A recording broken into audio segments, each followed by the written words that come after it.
ఓం మహాగణాధిపతయే నమః. ఓం గురుభ్యో నమః. ఓం శ్రీమాత్రే నమః.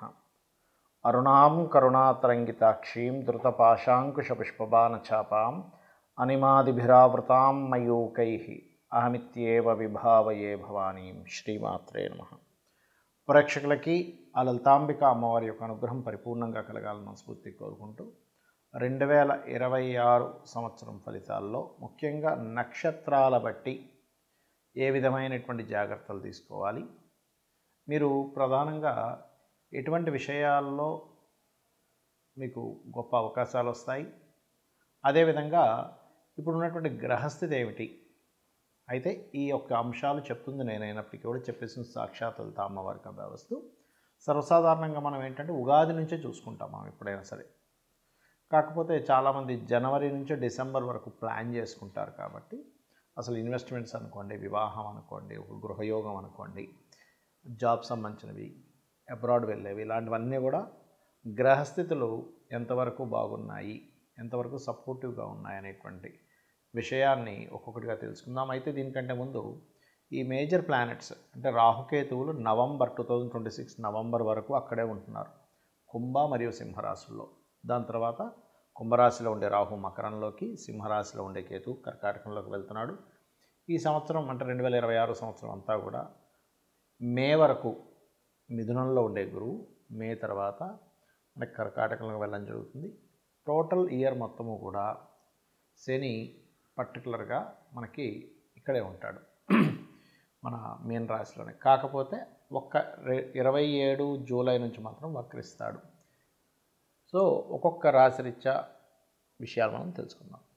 కర్కాటకం వారి కనుక చూసుకున్నట్లయితే ఈ కర్కాటక రాశిలో ఉండేటువంటి నక్షత్రాలు పునర్వసు 4వ పాదము. మీరు ఓం రాజరాజేశ్వరియే నమః అన్న మంత్రం చేసుకోండి. ఇక పుష్యమి నక్షత్రం ఓం నమ శివాయ లేదా ఓం కాలభైరవాయ నమః. అదేవిధంగా ఆశ్లేష నక్షత్రం, చాలామందికి ఒక అపోహ, నమ్ము ఆశ్లేష నక్షత్రం వాళ్ళు వివాహం చేసుకోకూడదు. అపోహలన్నీ ఎక్కడా శాస్త్రంలో రాసి లేవు. అత్తగారికి గండం అలా ఎప్పుడూ ఉండదు, గుర్తుపెట్టుకోండి. ఇక మరొక విషయం ఏంటంటే ఇక్కడ మీరు గమనించినట్లయితే ఈ యొక్క కర్కాటకం వారికి పునర్వసు నక్షత్రం వారికి కాస్త ఎప్పుడైతే జూన్ మాసంలో ఈ సంవత్సరంలో గురువు ఎగ్జాల్టెడ్ పొజిషన్లోకి వస్తున్నాడో గతంతో పోల్చుకుంటే చక్కగా కొంత అభివృద్ధి వాతావరణం వీళ్ళకి వస్తుంది, అందులో ఎటువంటి డౌట్ లేదు. అలాగే పుష్యమి నక్షత్రం వారికి అబ్రాడ్ యోగాలు, కొంచెం ఆల్ ఆఫ్ సడన్ థింగ్స్, కొన్ని మార్పులు ఎక్కువగా జరుగుతాయి పుష్యమి నక్షత్రం వారికి. ఇక ఆశ్లేష నక్షత్రము వారికి కూడా ఈ సంవత్సరం కొన్ని ఫ్రూట్ఫుల్ థింగ్స్ వస్తాయి, కొంచెం శ్రమ ఉంటుంది, కొన్ని అబ్రాడ్ యోగాలు పెరుగుతాయి, ఇవన్నీ కూడా ఉన్నాయి. ఇక మీరు పుష్యమి నక్షత్రం వాళ్ళు ఏ రకంగా అయితే ధ్యానం చేసుకోవాలో ఆశ్లేష నక్షత్రం వాళ్ళు నారాయణుణ్ణి కూడా ధ్యానం చేసుకోండి, బాగుంటుంది. ఇక మీకు ఈ గురువు యొక్క సంచారం 12లో ఉన్నందుకు ఇన్వెస్ట్మెంట్స్కి, కొన్ని శుభకార్యాలు చేయడానికి వాటికి బాగుంది. కాకపోతే కాస్త కొన్ని విషయాలు ఇన్వెస్ట్మెంట్ చేద్దామన్న వెంటనే కూడా అక్కడ మీకు యాక్సెస్ దొరకకపోవడం, ఏదో కారణం వల్ల కొంత స్లో డౌన్ అవుతూ ఉంటుంది. అయితే ఇన్వెస్ట్మెంట్ చేసే క్రమంలో కొంత శ్రమ కూడా ఉంటుంది బికాజ్ ఆఫ్ శాటర్న్ గురువు యొక్క రాసుల్లో ఉన్నందుకు, ఇది గుర్తుపెట్టుకోండి. అలాగే మరొక విషయం ఏంటంటే ఇక్కడ గమనించినట్లయితే మీకు 2వ స్థానంలో కేతు ఉన్నాడు. ఎప్పుడైతే 2వ స్థానంలో కేతు ఉన్నాడో ధన సంబంధించినటువంటి విషయాల్లో కాస్త మీకు ఎక్కడో తెలియని ఒక బ్లాకేజ్ ఏర్పడుతూ ఉంటుంది. ఈ బ్లాకేజ్ పోవడానికి సూర్యభగవానుడిని చూస్తూ అర్ఘ్యం వదలండి. అంటే చెంబుతో నీళ్ళు తీసుకొని ఇలా ఆదిత్య హృదయం చదువుతూ ఒక్కసారి గణపతిని కూడా తలుచుకుంటూ అర్ఘ్యం వదిలినట్లయితే 100% మీకు ఏర్పడినటువంటి ఫినాన్షియల్ బ్లాకేజ్ ఏదైతే ఉందో అది క్లియర్ అవుతుంది. అలాగే ఈ ఇయర్ నవంబర్ నుంచి ఎప్పుడైతే కేతు మారుతాడో ఆధ్యాత్మికంగా కొంత రిలీఫ్ రావడం అనేటువంటి చాలా స్పష్టంగా గోచరిస్తుంది. ఈ సంవత్సరం మీకు మే లోపల కొంత గృహయోగం ఉంది. మే దాటిన తర్వాత ఎప్పుడైతే రాశిలో గురువు వస్తాడో జూన్ నుంచి కొంత వివాహ యోగము, వివాహమైనటువంటి వారికి సంతాన యోగాన్ని, హైయర్ ఎడ్యుకేషన్ కోసం మీరు ఎక్కడికైతే వెళ్దాం అనుకుంటారో వాటన్నిటికీ కూడా సపోర్టివ్గా ఉంటుంది జూపిటర్ యొక్క మార్పు మూలంగా. ఇక ఇక్కడ గమనించినట్లయితే నీకు మరి అంటే ఉద్యోగ సంబంధించిన విషయంలో ఎక్కువ ఇబ్బంది పడుతున్నట్లయితే కనుక, ఎందుకంటే ఇక్కడ ఈ జూన్ నుంచి ఉద్యోగ సంబంధించిన విషయంలో ఇబ్బంది కూడా తగ్గుతుంది, అందులో ఎటువంటి సందేహం లేదు. అలాగే ఓం మాణిక్యం ఒకటాకార జానుద్వయ విరాజితాయ నమః అనే మంత్రాన్ని డైలీ ఒక 45 మినిట్స్ చేయండి. మీరు నిత్యము కూడా స్కందుని యొక్క ఆరాధన చేయండి. ఈ రాశివారు అన్ని విధాలా మీకు బాగుంటుంది. చాలామంది జాతక చక్రం అసలు ఎందుకు చూపించుకోవాలి, అసలు దానికి ఉండేటువంటి ఇంపార్టెన్స్ ఏమిటి, మనకి జాతకం చూపించుకోవడం ద్వారా కలిగేటువంటి ఫలితం ఏమిటి అని అడుగుతూ ఉంటారు నన్ను. చాలామంది అనుకుంటారంటే జాతక చక్రం చెప్పడం అంటే కేవలం ఏలినాడ్స్ నడుస్తుందండి, మీకు పలానా సర్పదోషం ఉందండి, లేకపోతే మీకు పలానా ఇంకోటి ఏదో ఆశ్లేష బలి చేయించాలి, ఇంతవరకే అనుకుంటారు. అది కేవలం ఒక 1% కూడా కాదు, చాలా తక్కువ ఆ విషయం చెప్పడం అనేది.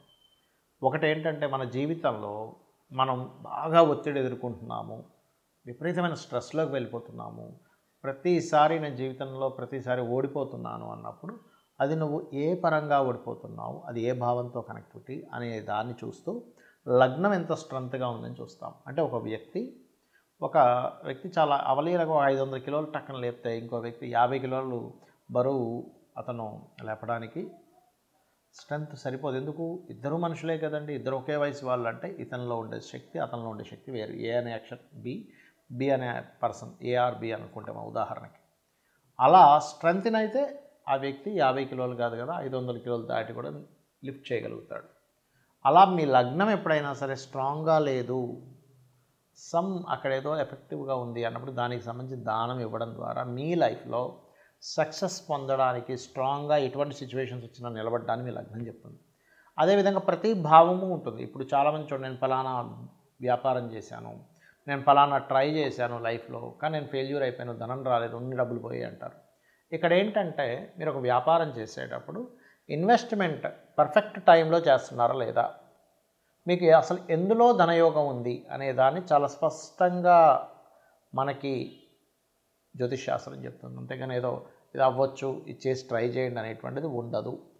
ఇక కొంతమందికి వాళ్ళకి లేదన్నా సరే మేము చేస్తాం సార్ అంటే ట్రై చేయండి అంటాం. కానీ ఉండే విషయం ఏంటంటే వెరీ స్పెసిఫిక్గా ఉంటుంది. మీకు వ్యాపారమా, ఉద్యోగమా, ఇక్కడుండి చేస్తే బాగుంటుందా, విదేశాలకు వెళ్ళి చేస్తే బాగుంటుందా అనేది ఒక క్లియర్ సమాధానం జ్యోతిష్ శాస్త్రం ఇస్తుంది. అదేవిధంగా అన్నదమ్ములతో కావచ్చు, రకరకాల రిలేషన్స్ ఉంటాయి మనకి, అన్నదమ్ములు, తల్లి, తండ్రి, మేనమామలు, ప్రతి భావము ఒక్కొక్క విషయాన్ని క్రోడీకరిస్తుంది. పర్ఫెక్ట్గా అసలు వాళ్ళతో మీకుండే రిలేషన్ ఎంతవరకు బాగుంటుంది, ఎంతవరకు మీకు ఇబ్బందిని ఇస్తుంది. కొన్నిసార్లు మన కర్మని బట్టి పూర్వజన్మలో చేసుకున్నటువంటి కొన్ని పాప కర్మల వల్ల కూడా రిలేషన్స్ రూపంలోనే మనం చేసుకున్న కర్మ ఆ యొక్క రూపంలో వచ్చి మనల్ని అది తీర్చుకునే క్రమంలో మనం కొంత స్ట్రెస్ అవుతూ ఉంటామనే ఒక క్లారిటీని ఇస్తుంది జ్యోతిష్ శాస్త్రం. అలాగే మీరు ఏం చదివితే బాగుంటుంది. చాలామంది చూడండి, పిల్లల్ని వాళ్ళకి ఇంట్రెస్ట్ లేకపోయినా నాన్న ఇది చదివితే బాగుంటుందని చదివించి వాళ్ళకి ఇంట్రెస్ట్ లేక వాళ్ళు దాంట్లో మళ్ళీ వాళ్ళకి పెద్దగా కలిసి రాక మళ్ళీ పెద్ద అయిన తర్వాత మనం ఇబ్బంది పడుతూ ఉంటారు తల్లిదండ్రులు. అలా కాకుండా అసలు పిల్లలు హాబీగా చదువుకునేది ఏంటి, ప్రొఫెషనల్గా తీసుకోవాల్సి అంటే ఏం తీసుకుంటే బాగుంటుందని ఒక క్లారిటీ, మీరు ఏ డైరెక్షన్లో నివసిస్తే బాగుంటుంది అంటే ఇంటి యొక్క మెయిన్ డోర్ ఒక్కొక్క వ్యక్తికి ఒక్కొక్క డైరెక్షన్ కలిసి వస్తుంది. All directions is good. కాకపోతే ఇక్కడ ఏంటంటే మనకి ఏ డైరెక్షన్ కలిసి వస్తుంది అనేది ప్రధానంగా తీసుకోవాలి.